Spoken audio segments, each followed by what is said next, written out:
მზიურის ახალი სიცოცხლე იწყება. საზოგადოებამ ზიანის პროექტის მიხედვით პარკი დასვენების, გართობის, შემეცნების ადგილად უნდა იქცეს. პროექტის ავტორებს მიაჩნიათ, რომ მზიურს ამისთვის საკმარისი პოტენციალი აქვს. ახალი მზიურის პროექტის მიხედვით ტერიტორიაზე არსებული კაფის და ამფითეატრის რეკონსტრუქცია მოხდება. შშმ პირებისთვის კი ადაპტირებული გარემო მოეწყობა. პროექტს ნათია უროლაშვილმა გადახედა.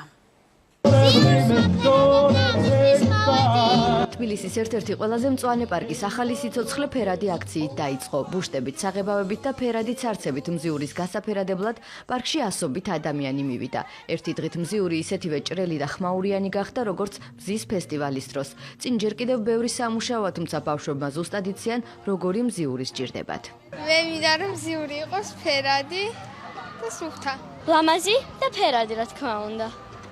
მე მინდა რომ მზიური იყოს ყოველთვის სასურველი ადგილი, ძალიან ლამაზი, მხიარული და ისეთი რომ ყველას უნდადეს წასვლა. პარკის მომავალთან დაკავშირებით უფრო კონკრეტული ხედვა აქვს ახალი მზიურის პროექტის ავტორს. ფოტოხელოვანი ანა გოგუაძე ამბობს, რომ მზიური დასვენების, გართობის, თვითგამოხატვის და შემეცნების ყველასთვის ხელმისაწვდომი პარკი უნდა გახდეს.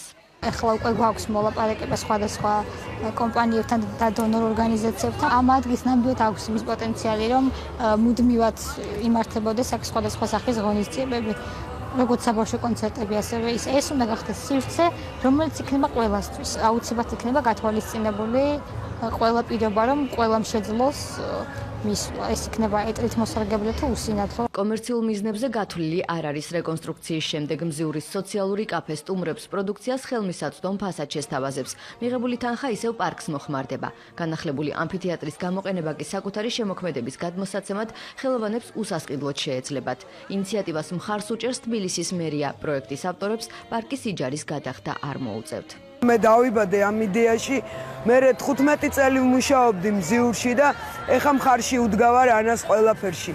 და ყოველთვის, ყველას, ვისაც კი მზიურისთვის რამის გაკეთება მოუნდება, მე ყოველთვის მის გვერდით ვიქნები. ეხა გამაჩერა ერთმა ქალბატონმა და მითხრა, გული მწყდებაო, რომ ნოდარ დუმბაძე აქ არ არისო. როგორ არ არის?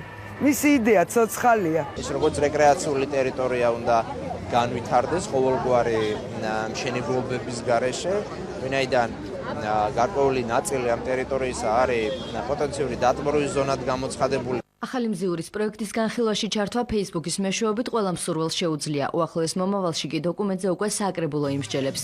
საკრებულოს და სპონსორების მხარდაჭერის შემთხვევაში ახალი მზიურის სტუმრებს გაზაფხულიდან მიიღებს. გამოშვების ბოლოს ვნახოთ ამინდის პროგნოზი.